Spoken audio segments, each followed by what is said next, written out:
ನಾನಂತೂ ಸೆಲೆಬ್ರೇಟ್ ಮಾಡ್ತಿಲ್ಲ. Hi guys, welcome back to my YouTube channel. ಇವತ್ತು ಶುಕ್ರವಾರ ಆಗಿರೋದ್ರಿಂದ ದೇವ್ರ ಪೂಜೆಗೆ ಹೂವಿನ ಹಾರ ರೆಡಿ ಮಾಡ್ತಾಯಿದ್ದೆ. ಸೊ ಇವತ್ತು ಬೆಳಗಿನ ವ್ಲಾಗ್ ಸ್ಟಾರ್ಟ್ ಮಾಡಿದ್ದೀನಿ. ಎಲ್ಲರಿಗೂ very good morning.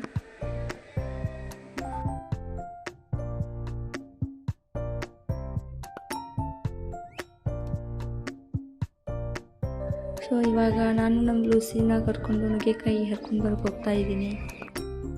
Hello, welcome back to my YouTube channel guys. ಎಲ್ಲರಿಗೂ ಇವತ್ತು ರಕ್ಷಾಬಂಧನ. ಸೊ ಎಲ್ಲರೂ ರಕ್ಷಾಬಂಧನ ಸೆಲೆಬ್ರೇಟ್ ಮಾಡ್ತಿದ್ದೀರಾ ಅಂದ್ಕೊಂಡಿದ್ದೀನಿ. ನಾನಂತೂ ಸೆಲೆಬ್ರೇಟ್ ಮಾಡ್ತಿಲ್ಲ, ಯಾಕಂದರೆ ನನಗೆ ಬ್ರದರ್ಸ್ ಅಂತ ಯಾರಿಲ್ಲ, ಅಣ್ಣ ಆಗಲಿ ತಮ್ಮ ಆಗಲಿ ಇಲ್ಲ. ಸೊ ಇದ್ದರು, ಬಟ್ ದೊಡ್ಡಪ್ಪನ ಮಕ್ಕಳಿದ್ದು. ಇವಾಗ ಅವ್ರಿಗೂ ನಾವು ರಕ್ಷಾಬಂಧನ ರಾಖಿ ಕಟ್ಟಲ್ಲ ಗೈಸ್. ಇವಾಗ ಸ್ವಲ್ಪ ನಂಗೆ ಹುಷಾರಿರಲಿಲ್ಲ, ನೆಗಡಿಯಾಗಿತ್ತು, ಬಾಯೆಲ್ಲ ಕೆಟ್ಟೋಗಿತ್ತು. ಸೊ ಸ್ಪೈಸಿಯಾಗಿ ಏನಾದರೂ ತಿನ್ನಬೇಕು ಅನ್ನಿಸ್ತಾ ಇತ್ತು. ಸೊ ಇವಾಗ ಮನೆಯಲ್ಲಿ ನುಗ್ಗೆಕಾಯಿ ಇರೋದ್ರಿಂದ ನುಗ್ಗೆಕಾಯಿ ಸೂಪ್ನ ಮಾಡ್ಕೊಳ್ತಿದ್ದೀನಿ. ಸೊ ನಾನು ನುಗ್ಗೆಕಾಯಿ ಸೂಪ್ನ ಹೇಗೆ ಮಾಡ್ತೀನಿ ಅಂತ ನಿಮಗೂ ಕೂಡ ತೋರಿಸ್ತೀನಿ. ಫುಲ್ ವೀಡಿಯೋನ ನೋಡಿ ಬನ್ನಿ ಇವಾಗ. ಸೊ ಗೈಸ್, ಇವಾಗ ನುಗ್ಗೆಕಾಯಿನ ಇಷ್ಟು ಚಿಕ್ಕದಾಗಿ ಕಟ್ ಮಾಡ್ಕೊಳ್ತಿದ್ದೀನಿ. ಇದನ್ನು ಕುದಿಯೋಕ್ಕೋಸ್ಕರ ಇಟ್ಕೋಬೇಕಲ್ಲ, ಸೊ ಹಾಗಾಗಿ ಚಿಕ್ಕದಾಗಿ ಇಟ್ಕೊಂಡು ಹೋಗಿ ದೊಡ್ಡದಾಗಿ ಮಾಡ್ಕೊಂಡು ಹೋಗಿ.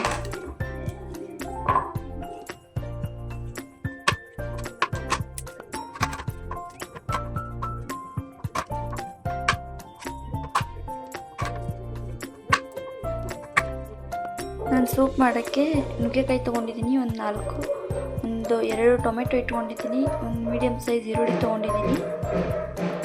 ಇವಾಗ ಒಂದು ಪ್ಯಾನಲ್ಲಿ ನೀರು ಇಟ್ಕೊಂಡಿದ್ದು ನಾವು ಕುದಿಯೋಕೆ ಇಟ್ಕೊಳ್ತಿದ್ದೀನಿ.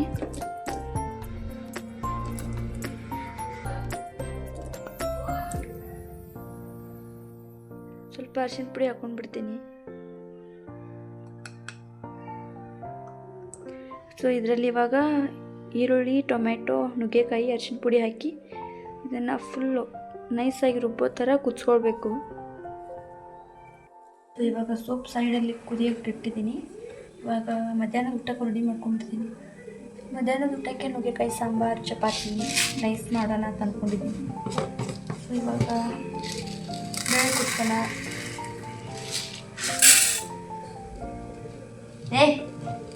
ಬೇಡ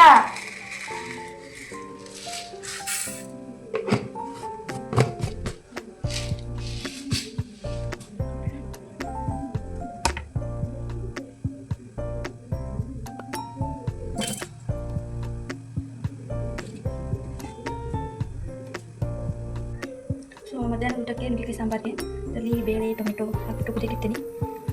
ಮೇಲೆ ಸಾಂಬಾರು ಮಾಡುವ.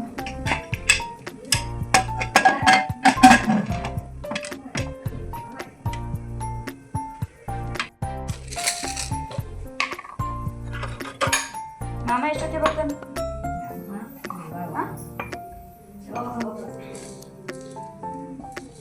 ನೋಡಿ ಸೊಪ್ಪಿಗೆ ಹೇಗೆ ಕುದೀತಿದೆ ಅಂತ. ಸೊ ಇದು ಪೂರ್ತಿ ನುಗ್ಗೆಕಾಯಿ ಕೈಯಲ್ಲಿ ಹಿಡಿದ್ರೆ ಮೆತ್ತಗಿರಬೇಕು. ಸೊ ಆ ಥರಕ್ಕೆ ಕುದಿಸ್ಕೋಬೇಕು. ಮತ್ತು ಗೈಸ್, ಎಲ್ಲರೂ ರಕ್ಷಾಬಂಧನ ಹೇಗೆ ಸೆಲೆಬ್ರೇಟ್ ಮಾಡ್ತಿದ್ದೀರಾ? ಸೊ ನಾವಂತೂ ನಾನು ಸೆಲೆಬ್ರೇಟ್ ಮಾಡಲ್ಲ. ನಮ್ಮ ಅಮ್ಮಂಗೆ ಅಣ್ಣ ಬರ್ತಿದ್ದಾರೆ, ಸೊ ಅಪ್ಪಂಗೆ ಅತ್ತೆ ಇವಾಗ ಬಂದ್ರಲ್ಲ ಜಸ್ಟ್ ಅವರು. ಸೊ ಅವರು ರಾಖಿ ಕಟ್ಸ್ಕೊತಾರೆ. ಸೊ ಕೆಲವ್ರಿಗೆ ಅಣ್ಣ ಇರಲ್ಲ, ಕೆಲವರಿಗೆ ತಂಗಿ ಇರಲ್ಲ. ಸೊ ಅಣ್ಣ ಇಲ್ದಿರೋರು ನೋವು ನಂಗೆ ಗೊತ್ತು. ಸೊ ತಂಗಿ ಇಲ್ದಿರೋರು ಯಾರಾದರೂ ಬ್ರದರ್ಸ್ ಇದ್ದರೆ ಸೊ ಅವರಿಗೆ ನನ್ನ ಕಡೆಯಿಂದ ಹ್ಯಾಪಿ ರಕ್ಷಾಬಂಧನ. ಸೊ ಇವಾಗ ಕುಕ್ಕಿಂಗ್ ರೆಡಿ ಆಯಿತು, ರೆಡಿ ಮಾಡೋಣ. ಇವಾಗ ಅಲ್ಲಿವರೆಗೂ ಸ್ವಲ್ಪ ಏನಾದರೂ ಟೈಮ್ ಪಾಸ್ ಮಾಡೋಣ ಅಂತ. ಸ್ವಲ್ಪ ಬೇಜಾರಾಗ್ತಿದೆ, ಆದರೂ ಪರವಾಗಿಲ್ಲ. ಇವಾಗನೂ ರೂಢಿ ಆಗಿಬಿಟ್ಟಿದೆ. ಒಂದು 4 ವರ್ಷದ ಹಿಂದ್ಗಡೆ ಫುಲ್ ಅಳ್ತಿದ್ದೆ ನಾನು, ಯಾಕಂದರೆ ಬ್ರದರ್ಸ್ ಅಂದರೆ ದೊಡ್ಡ ಅಪ್ಪನ ಮಕ್ಕಳಿದ್ರಲ್ಲ. ಸೊ ಅಲ್ಲಿ ಹೋಗಿ ರಾಖಿ ಕಟ್ ಬರ್ತೀವಿ, ಹಂಗೆ ಹಿಂಗೆ ಫುಲ್ ಅಳ್ತಿದ್ವಿ. ಅಮ್ಮ ಬಿಡ್ತಿರ್ಲಿಲ್ಲ, ಇಲ್ಲ ಹೋಗಂಗಿಲ್ಲ, ಹೋಗಬಾರ್ದು ಅಂತೆಲ್ಲ ಸ್ಟಿಕ್ ಆರ್ಡರ್ ಮಾಡಿಬಿಟ್ಟಿದ್ರು. ಸೊ ಹಾಗಾಗಿ ಹೋಗಲ್ಲ, ಅವರು ನಮ್ಮನ್ನ ಕರೆಯೋದಿಲ್ಲ ರಾಖಿ ಕಟ್ಟೋಕ್ಕೆ. ಹೀಗಿದೆ ನಮ್ಮದು. ನಮಗೆ ಸ್ವಂತ ಅಣ್ಣ ತಮ್ಮಂತಿಲ್ಲ, 4 ಜನ ತಂಗಿಯರೇ ನಾವೆಲ್ಲ. ಸೊ ನಾನು 4 ಜನ ತಂಗಿ, 3 ಜನ ತಂಗಿರು, ಅಪ್ಪ ಅಮ್ಮ ಇಷ್ಟೇ ಇರೋದು.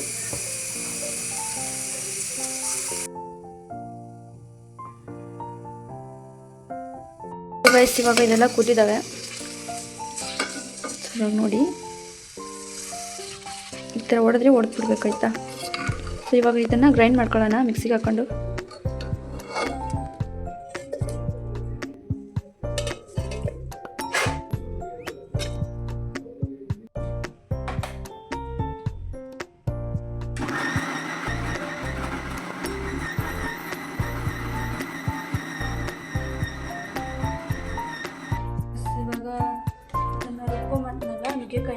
ನುಗ್ಗೆಕಾಯಿ, ಟೊಮೆಟೊ ಮತ್ತು ಈರುಳ್ಳಿನ ಇವಾಗ ಇದನ್ನು ಕಡ್ಡಿ ಬರುತ್ತೆ ಬಾಯಲ್ಲಿ ಹಾಗೆ ಹಾಕಂದ್ರೆ. ಸೊ ಇವಾಗ ಇದನ್ನ ಸೋಸ್ಕೊಂಡ್ಬಿಡ್ತೀನಿ ಒಂದು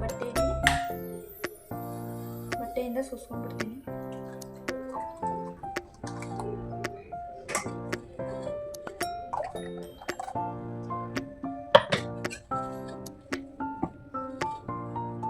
ಸೊ ಗೈಸ್ ತಿನ್ನೋಕ್ಕಾಗದೇ ಇರೋವಂಥ ವೇಸ್ಟ್ ಏನಿದೆ ಅದನ್ನು ತೆಗೆದುಬಿಟ್ಟು ಈ ಥರ ಸೋಸ್ಕೊಂಡು ಇಟ್ಕೊಂಡಿದ್ದೀನಿ. ಸೂಪ್ಗೆ ಹೀಗೆ ಚೆನ್ನಾಗಿರುತ್ತೆ.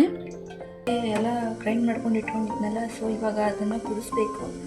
ಸೊ ಕುದಿಯೋಕ್ಕೆ ಮತ್ತು ಇನ್ನೊಂದು ಸ್ವಲ್ಪ ವೆಜಿಟೇಬಲ್ಸ್ನ ನಾನು ಆ್ಯಡ್ ಮಾಡ್ಕೊತೀನಿ, ಅದು ತೋರಿಸ್ತೀನಿ ರೀ. First oil ಹಾಕ್ಕೊತೀನಿ.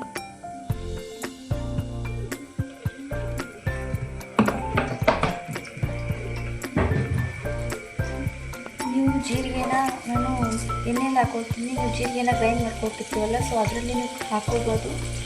ನನಗೆ ತಿನ್ನೋವಾಗ ಅದಕ್ಕೆ ಗೊತ್ತಾಗಬೇಕು ಅಂದರೆ ಅದು ನನಗೆ ಬಾಯಿಗೆ ಸಿಗಬೇಕು ಆಗಿಷ್ಟ.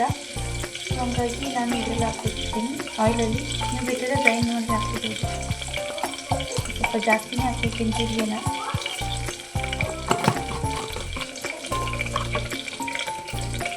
ಹಾಗೆ ಈರುಳ್ಳಿ ಮತ್ತು ಬೀನ್ಸ್ ಎರಡು ತೊಗೊಂಡಿದ್ದೀನಿ. ಚಿಕನ್ ನನಗೆ ಬೀನ್ಸ್ ಇಷ್ಟ, ಸೊ ವೆಜಿಟೇಬಲ್ ಸೂಪ್ ಥರ ಅನಿಸುತ್ತೆ, ಹಾಗಾಗಿ ನಾನು ಬೀನ್ಸು ಮತ್ತು ಈರುಳ್ಳಿ ಹಾಕ್ಕೊಳ್ತೀನಿ. ಬೇಡ ಅಂದರೆ ಇಷ್ಟೇ ಹಾಕ್ಕೊಂಡ್ಬಿಟ್ಟು ಎಣ್ಣೆಯಲ್ಲಿ ಕರ್ಕೊಂಡು ಕುದಿಸಿದ್ರೆ ಆಯಿತು. ಸೊ ಇವಾಗ ಗ್ರೈಂಡ್ ಮಾಡಿ ಸೋಸ್ಕೊಂಡು ಇಟ್ಕೊಂಡಿದ್ದೀವಲ್ಲ ನೀರನ್ನ, ಸೊ ಇದನ್ನ ಇದಕ್ಕೆ ಹಾಕ್ಬಿಡ್ತೀನಿ.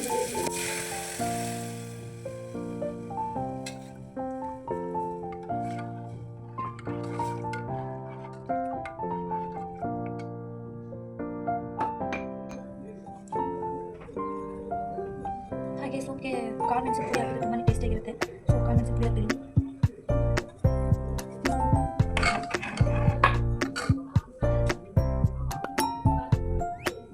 ಸ್ವಲ್ಪ ಕೊತ್ತಂಬರಿ ಸೊಪ್ಪು, ನೀವು ಚಿಕ್ಕ ತಕ್ಕ ಸೊಪ್ಪು ಹಾಕಿದ್ರೆ ಕುದಿಯೋಕ್ಕೆ ಅದ್ರ ಬಾಯಿಗೆ ಸೂಪ್ ರೆಡಿ ಆಗುತ್ತೆ.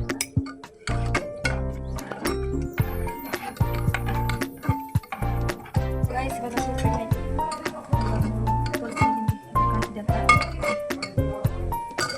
ಗೈಸ್ ಸೂಪ್ ಈ ಕನ್ಸಿಸ್ಟೆನ್ಸಿಯಲ್ಲಿ ಬರಬೇಕು. ರೆಡಿ ಆಯಿತು. ಈ ಸೂಪನ್ನ ಮತ್ತೆ ಕುದಿಸೋಣ. ಉಪ್ಪು ಖಾರ ತಿನ್ನಂಗಿಲ್ಲಮ್ಮ? ಯಾಕಮ್ಮ ಕಾರಿಲ್ಲ, ಜಸ್ಟ್ ಉಪ್ಪು ಹಾಕ್ತೀನಿ. ಇದೇನು ಸುಡ್ತದ ಬಾಯಿ ಚೆನ್ನಾಗಿತ್ತು. ಫಸ್ಟ್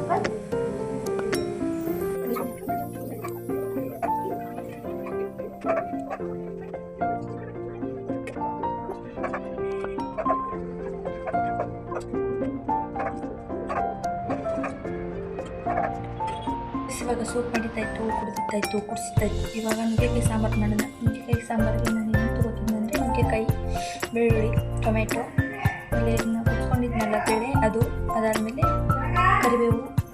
ನಾನು ಹೇಗೆ ಮಾಡ್ತೀನಿ ಅಂತ ನಿಮ್ಗೆ ತೋರಿಸ್ತೀನಿ ನುಗ್ಗೆಕಾಯಿ ಸಾಂಬಾರನ್ನ. ಫಸ್ಟ್ ಎಣ್ಣೆ,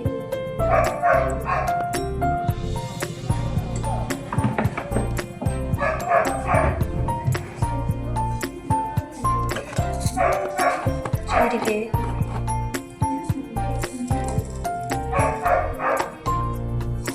ಹಾಕೊಳ್ತಿದ್ದೀನಿ, ಸಾಸಿವೆ,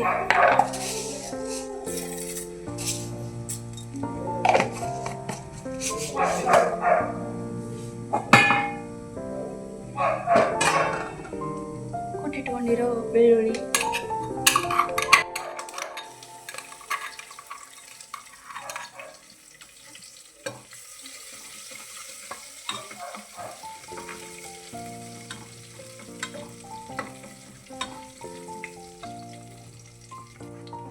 ಮಸಾಲೆ ಖಾರ ಹಾಕ್ತಿದ್ದೀನಿ.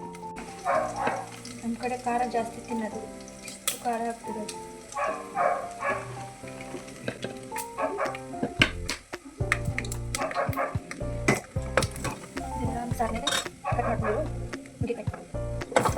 ಫ್ರೈ ಮಾಡ್ಕೊತೀನಿ.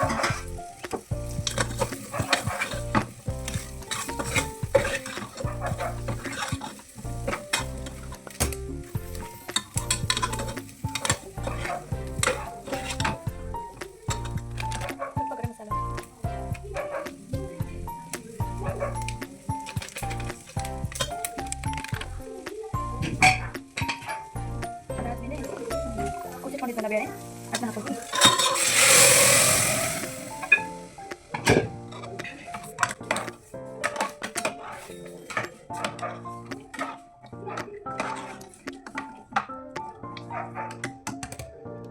ನಿಮ್ಗೆ ಎಷ್ಟು ಬೇಕೋ ಅಷ್ಟು ನೀರು ಹಾಕೊಳ್ಳಿ.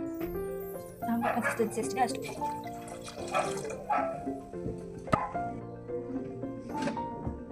ಕೊತ್ತಂಬರಿ ಸೊಪ್ಪನ್ನ ಹಾಕೊಂಡ್ಬಿಡ್ತೀನಿ.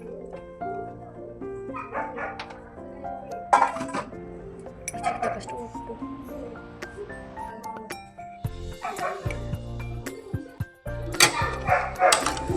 ಸಾಂಬಾರು ರೆಡಿ ಆಗ್ತಾ ಇದೆ. ಸೊ ಗೈಸ್, ಇವತ್ತಿನ ವ್ಲಾಗ್ ಇಷ್ಟ ಆಗಿತ್ತು.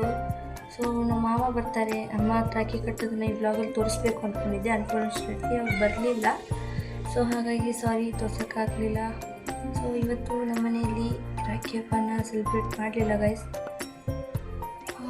ಓಕೆ, ಇವಾಗ ಕೊನೆಯದಾಗಿ ಯಾರ್ಯಾರು ರಾಖಿ ಹಬ್ಬನ ಸೆಲೆಬ್ರೇಟ್ ಮಾಡ್ತಿದ್ದೀರಾ, ಯಾರ್ಯಾರು ಸೆಲೆಬ್ರೇಟ್ ಮಾಡ್ತಿಲ್ಲ, ಎಲ್ರಿಗೂ ನನ್ನ ಕಡೆಯಿಂದ ಹ್ಯಾಪಿ ರಕ್ಷಾಬಂಧನ್. ಸೊ ಗೈಸ್, ಇನ್ನೊಂದು ನೆಕ್ಸ್ಟು ನಾನು ಕ್ವಶನ್ ವಿತ್ ಆನ್ಸರ್ ಬ್ಲಾಗ್ ಮಾಡೋಣ ಅಂತಿದ್ದೀನಿ. ಸೊ ನಿಮ್ದು ಏನಾದರೂ ಕ್ವಶನ್ ಇದ್ದರೆ ಕಮೆಂಟ್ ಸೆಕ್ಷನಲ್ಲಿ ಕಮೆಂಟ್ ಮಾಡ್ಬೋದು. ಸೊ ಮತ್ತೆ ಸಿಗೋಣ ಗೈಸ್ ನೆಕ್ಸ್ಟ್ ಬ್ಲಾಗಲ್ಲಿ. ಇಲ್ಲಿವರೆಗೂ ಬಾಯ್.